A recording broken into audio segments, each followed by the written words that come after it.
အားလုံးပဲမင်္ဂလာပါဒီနေ့ကျွန်တော်ကဝန်ကြီးများရုံးမှာကျွန်မပြုလုပ်တဲ့ဒီ Ruler Art Gallery မှာလုပ်နေတဲ့ Between Art and Elegance ဆိုတဲ့ဒီပကြီးပြပွဲလို့ရောက်ရှိနေတာဖြစ်ပါတယ်ဆရာမ Natasha နဲ့ဆရာဒီဗန်တို့ရဲ့လက်ရာတွေကိုကျွန်တော်တို့တွေ့ရတယ်လေ့လာကြည့်လိုက်ရအောင်ဒီပြပွဲလေးကို3လပိုင်း14ရက်15ရက်16ရက်3ရက်တိုင်ကျင်းပပြုလုပ်မှာပဲဖြစ်ပါတယ်ခင်ဗျာ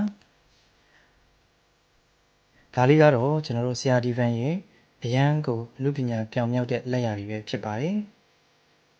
ဆရာဒီဗန်ကလည်းလူငယ်ပကြီးဆရာတယောက်ဖြစ်ပြီးတော့သူ့ရဲ့ပကြီးကားတစ်ချက်ဆိုလို့ရှိရင်အနည်းဆုံးအချိန်2လ3လယူပြီးတော့မှဆွဲထားတဲ့အရန်ကိုလက်ရာပြောင်မြောက်တဲ့ပကြီးကားတွေကိုမြင်တွေ့ရမှာပဲဖြစ်ပါတယ်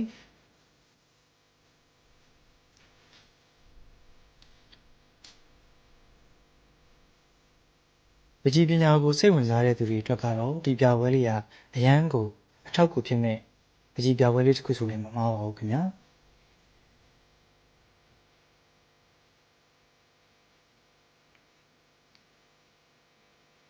ဒီပကြီးကားလေးထဲမှာဆိုရင်စီစေးရေစေးနဲ့ပုံစံလက်ရာအမျိုးမျိုးနဲ့ပကြီးတွေဆွဲပြီးအမှုပညာဖန်တီးထားတာကိုမြင်ရပါတယ်ခင်ဗျာ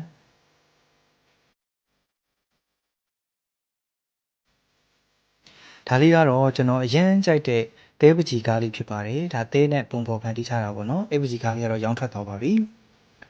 ဒါကတော့ဆီယမနတီရှာပဲဖြစ်ပါတယ်ဆီယမနတီရှာရဲ့လက်ရာတွေကတော့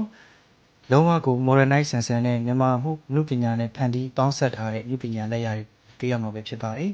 ဆီယမရဲ့ပကြီးကားတွေဆိုလို့ရှိရင်လည်းရန်ကိုကြီးကျယ်ခမ်းနားလှပပြီးတော့အယောင်ကာလာတွေဆက်ထားတဲ့အရာတွေကလည်းရန်ကိုစိတ်ဝင်စားဖို့ကောင်းပါတယ်ဒီပကြီးကားလေးကတော့ကျွန်တော်ရန်ကြိုက်တဲ့ပကြီးကားလေးပါဒီနေ့ကျွန်တော်သွားခဲ့တာဆိုလို့ရှိရင်လူငယ်တွေအမြောက်အများလာရောက်ပြီးတော့ကြည့်ရှုကြတာကိုလည်းတွေ့ရပါတယ်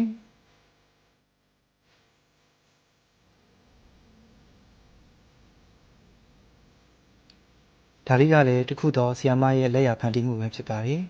ကျွန်တော်အရန်ကြိုက်တဲ့ပကြီးကားလေးတစ်ချက်ပါပဲ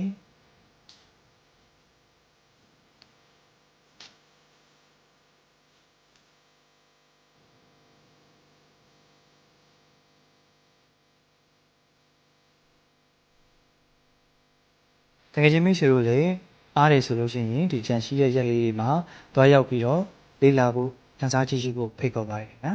နောက်ဗီဒီယိုမှာအားလုံးပြန်လည်ဆုံတွေ့ကြပါမယ်တတား